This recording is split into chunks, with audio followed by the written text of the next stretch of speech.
తెలుగువారి number 1 choice Telugu matrimony. OG తర్వాత పవన్ కళ్యాణ్ లో మార్పు కనిపిస్తోంది. తెలియని జోష్ వచ్చేసింది. అప్పటి వరకు సినిమాలొద్దు రాజకీయాలే ముద్దు అన్న పవర్ స్టార్ ఓజీ రెస్పాన్స్ చూశాక మనసు మార్చుకున్నారు. అందుకే ఈయన కోసం కథలు సిద్ధం చేస్తున్నారు. ఒకేసారి 3-4 సినిమాలు పీకే కోసం క్యూ కడుతున్నాయి. మరి వాటి కోసం పవన్ డేట్స్ ఇస్తారా? పవన్ కళ్యాణ్ సినిమాలు చేస్తారా చెయ్యరా అనే అనుమానాలేం అక్కర్లేదిప్పుడు. ఖచ్చితంగా చేస్తానని ఆయనే ప్రకటించాక డిబేట్ అనవసరం.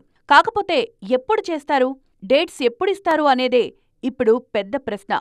ఓజీ తర్వాత పవన్లో సినిమాలు చెయ్యాలనే ఉత్సాహమైతే కనిపిస్తుంది. ఈ సినిమా ఏకంగా 300 కోట్లకు పైగా వసూలు చేసింది. ఓజీకి సీక్వెల్, ప్రీక్వెల్ చేస్తానని ఇప్పటికే ప్రకటించారు పవన్. ఇదొక్కటే కాదు, అనాలే గాని పవన్ కోసం కథలు సిద్ధం చేయడానికి క్యూలో ఉన్నారు దర్శకులు. చెయ్యడమేంటి, ఆల్రెడీ చేశారు కూడా. ఓజీ సీక్వెల్, ప్రీక్వెల్ కథలు రెడీ చేస్తున్నారు సుజిత్. అలాగే సురేందర్ రెడ్డి సినిమా కూడా లైన్లో ఉంది. మరోవైపు ఉస్తాద్ రెడీ అవుతోంది. నటుడు, దర్శకుడు సముద్రఖని సైతం పవన్ కోసం కథ సిద్ధం చేస్తున్నారు. బ్రో సినిమా సీక్వెల్ రెడీగా ఉందని, పవన్ ఓకే చెప్తే దాన్ని వెంటనే మొదలు పెడతానని ప్రకటించారు సముద్రఖని. అలాగే కుదిరితే త్రివిక్రమ్తోనూ ఓ సినిమా చేయాలని చూస్తున్నారు పవర్ స్టార్. మొత్తానికి కళ్ల ముందు 3-4 సినిమాలైతే ఉన్నాయి. వాటికి డేట్స్ ఇవ్వడమే పెద్ద పని. తెలుగువారి నంబర్ 1 చాయిస్ తెలుగు మ్యాట్రిమోనీ.